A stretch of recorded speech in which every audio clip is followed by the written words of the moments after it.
Почитувани, добро дојдовте во вестите на Канал 8.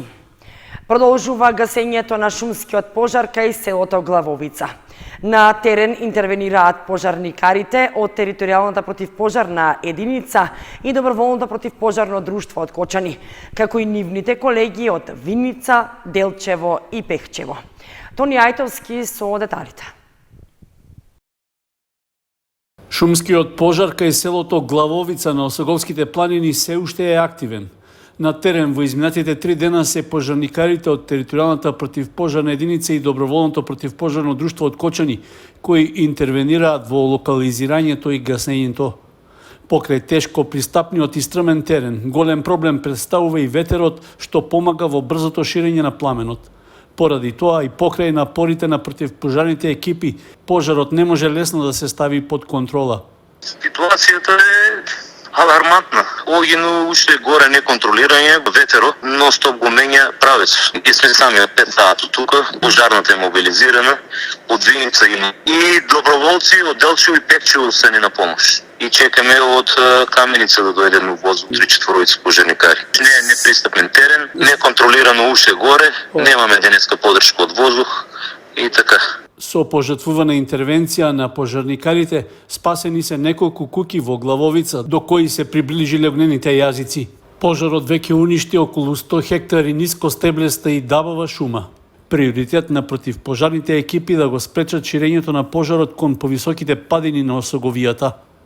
Покрај пожарот кај Главовица, пожарникарите добиле известување и за нов пожар во атарот на селото Рајчани кај местноста Свиланово, како и во близина на селото Зеленград кај локалитетот Раткова скала. Пред 2 години до локалната самоуправа на Кочани беше доставена граѓанска иницијатива за поставување видеонадзор на јавните места. И покрај ветувањата дека ќе се направи анализа, до сега нема реакција. Комуналната опрема и делови од јавната инфраструктура во Кочани се почесто се мета на вандалско оштетување и уништување.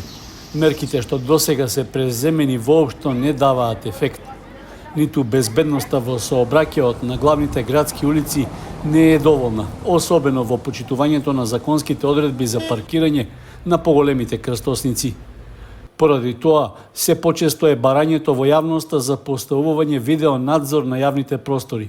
Со тоа, полесно ќе може да се контролира и превенира недоличното однесување на поединци. Истовремено ќе помогне во откривањето на сторителите.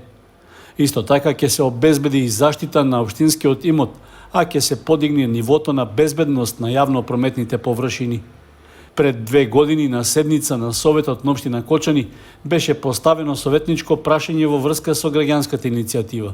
При тоа беше поднесено барање општинската администрација да направи анализа околу можноста да се постави видеонадзор. Ние, советниците, повторно беме повикувани преку социјалните медиуми за поставување на видеонадзор во градот. Јас би сакал во овој дел ние на координација разговаравме за оваа прашање, да видиме оваа во чија надлежност е и колку можеме да реагираме во тој дел.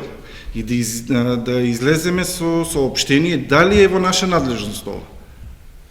Бидејќи ностоп сме повикувани на оваа тема, со цел заштита, значи, на опремата на општината. Освен во Скопје, ваквиот начин на превентивни мерки веќе е воведен како практика и во некои други општини, а позитивен пример е токму Кавадарци. Таму, пред 5 години беа поставени безбедносни камери на главните крстосници и на јавните површини во градот. Според одлуката што ја усвоил тамошниот општински совет, снимките од камерите согласно законските прописи можат да се користат и за истражни дејства при извршени кривични дела. Што се однесува до Кочани, и по 2 години од поднесувањето на барањето за анализа околу можноста да се постави видеонадзор, се уште нема никаква реакција. Во тек е јавниот повик за изработка на стручна ревизија на урбанистички планови со детална регулација во општина Чешиново Облешево. Крајниот рок за доставување на понудите е 14 август. Локалната самоуправа на Чешиново Облешево објави јавен повик за изработување на стручна ревизија на изменување и дополнување на урбанистички план за 2 села со детална регулација. Стручната ревизија во Чешиново ќе се врши на блоковите 5 и 13, кои се со површина над 6 хектари, додека во Облешево за блоковите 16 и 25, кои се со плански опфат од 5 хектари. На јавниот повик може да се пријават правни лица со лиценца за изработување на урбанистички план или важечка лиценца за изработување на ревизија. Заинтересираните понудувачи треба да достават и потврда за регистрирана дејност не постара од 6 месеци, како и листа со минимален број на вработени инженери и архитекти, кои се со редовен работен однос на неопределено време. Рокот за аплицирање е до 14 август, а потребната документација се доставува до архивата на општината или по пошта на адреса Општина Чешиново Облешево, улица Маршал Тито безброј, Облешево.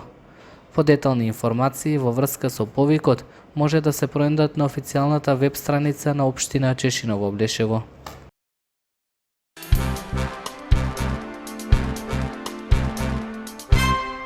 Кочанчанецот Тошо Филиповски во септември ќе популаризира македонската рок музика во Соединетите Американски држави. Ќе одржи и предавање за тоа како се развивала музиката изминатите 6 децении. Собирачот на музички артефакти, издание и информации за македонската рок сцена, кочанчанецот Тошо Филиповски во периодот од 3 до 30 септември ќе гостува во САД со цел да го реализира проектот популаризација на македонската рок музика и култура. Тој ќе одржи предавање на тема Историјата на македонската рок музика од 1963 до 2023 година, што е наменето за младата популација на македонските иселеници. Учесниците кои ќе присуствуваат на настанот ќе имаат можност да се запознаат за тоа како се развивала македонската рок музика изминатите 6 децении, а ќе имаат прилика и да слушнат за изведувачите од сегашната активна и подмладена сцена. Филиповски за реализација на проектот доби поддршка и од Министерството за култура. Инаку, тој е познат и по тоа што веќе 4 години во Кочани ја организира мултимедијалната манифестација 24 часа Урбан Здив во рамки на програмата за Петровден.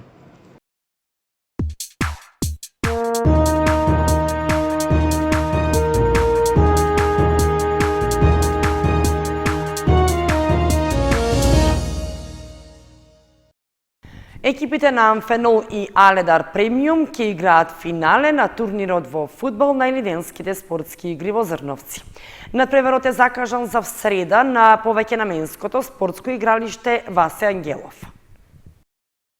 Екипите на Амфенол и Аледар Премиум се пласираа во финалето на турнирот во фудбал во рамки на Илиденските спортски игри во Зрновци. Надпреварот е закажан за среда со почеток во 19 часот и 45 минути. Час предходно, за трето место ќе се борат екипите на Дамјан и Ружи. Од организацијскиот одбор упатија повик сите кои се во можност да присуствуваат на надпреварите, кои ќе се одиграат на повеќе наменското спортско игралиште Васе Ангелов. За 11-тото издание на Илинденските спортски игри, Општина Зрновци обезбеди парични награди во висина од 30.000 денари за првопласираната екипа, за втората 20.000 и за третата екипа 10.000 денари, а ќе бидат доделени и дипломи, пехари и медали за сите учесници. Спортскиот настан го организираат локалната самоуправа и локалниот младински совет на Зрновци по повод 2 август Илинден, Денот на Републиката.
Почитувани, тоа беше се што ја подготвивме за ова издание на вестите на Канал 8.